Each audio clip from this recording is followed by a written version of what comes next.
بسم اللہ الرحمن الرحیم۔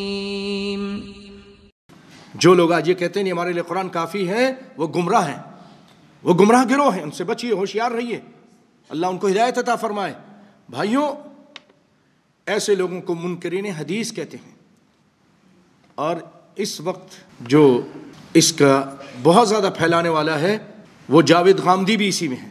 اس کی بہت ساری کلپ آتی ہیں، بڑے خوبصورت انداز میں پیش کی جاتی ہیں، معاشرے کی کسی برائی کو لے کر پھر آگے جا کر وہ اپنا زہر پھینکتا ہے کہ جھوٹ نہیں بولنا چاہیے، تو پھر مسلمہ مسئلہ ہے نا، اس کے بعد پھر وہ اپنا زہر اگلتا ہے، پردے کے بارے میں کوئی بات کر کے پھر اپنا زہر جا کے بعد میں اگلتا ہے۔ اور اس طرح یہ قادیانی اور لاہوری گروپ اور اس طرح یہ طلوع اسلام کے نام سے بہت سارے ایسے لوگ ہیں جو قرآن کے نام پر حدیث کا انکار کرتے ہیں، ان سے ہوشیار رہیے۔ میں یہاں ایک اور بات آپ کو بتاؤں بھائیو، پورے قرآن پاک میں دیکھیے اللہ نے فرمایا انما حرم علیکم المیتۃ والدم ولحم الخنزیر، کہ اللہ تعالیٰ نے آپ پر حرام کیا ہے مردار کو اور دم مسفوح، ذبح کرتے ہوئے جو خون نکلتا ہے وہ خون حرام کیا، ولحم الخنزیر، خنزیر کے گوشت کو حرام کیا، وما اہل بہ لغیر اللہ، اور جس چیز پر غیر اللہ کا نام آ جائے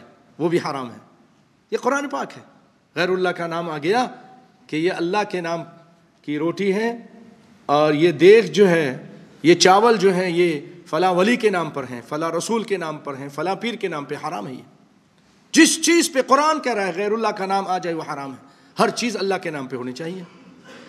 اب آپ یہاں دیکھیے 4 چیزوں کا ذکر ہوا ہے، خنزیر کا گوشت حرام ہے، پورے قرآن میں آپ پڑھ جائیے کہیں لکھا ہو۔ میں منکرین حدیث سے سوال کرتا ہوں کہ مجھے دکھاؤ کہ اللہ تعالیٰ نے کتے کو کہاں حرام کیا قرآن پاک میں۔ تم کہتے ہو نا ہم حدیث نہیں مانتے، نہیں مانتے ہیں نا، یہ کہتے ہیں ہم نہیں مانتے حدیث کو، حدیث تو جھوٹی ہے، حدیث تو ضعیف ہوتی ہے، حدیث تو ظنی ہوتی ہے، حدیث تو یہ ہوتی ہے، حدیث کو تو ایرانیوں نے خلط ملط کر دیا ہے، یعنی ایرانی سازش کہتے ہیں امام بخاری وغیرہ، اور یہ امام مسلم نے، ابو داؤد، نسائی، ترمذی وغیرہ نے رحمہم اللہ جو حدیث جمع کی، اس کو کہتے ہیں ایرانی سازش، حالانکہ یہ بھی دھوکہ ہے۔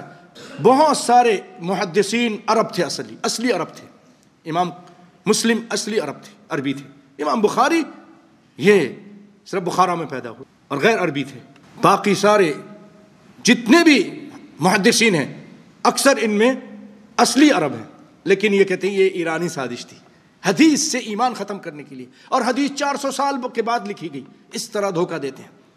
بہرحال یہ میرا موضوع نہیں ہے، تو میں ایک سوال کرتا ہوں، ان سے پوچھئے کہ قرآن پاک میں کہاں لکھا ہے کہ گدھا حرام ہے، کہاں لکھا ہے قرآن پاک کے اندر کہ کتا حرام ہے؟ اب تم کہتے ہو ہم صرف قرآن کو مانتے ہیں، حدیث کو نہیں مانتے، پھر کھاؤ کتا بھی، کھاؤ گدھا بھی، کھاؤ، کیوں نہیں کھاتے؟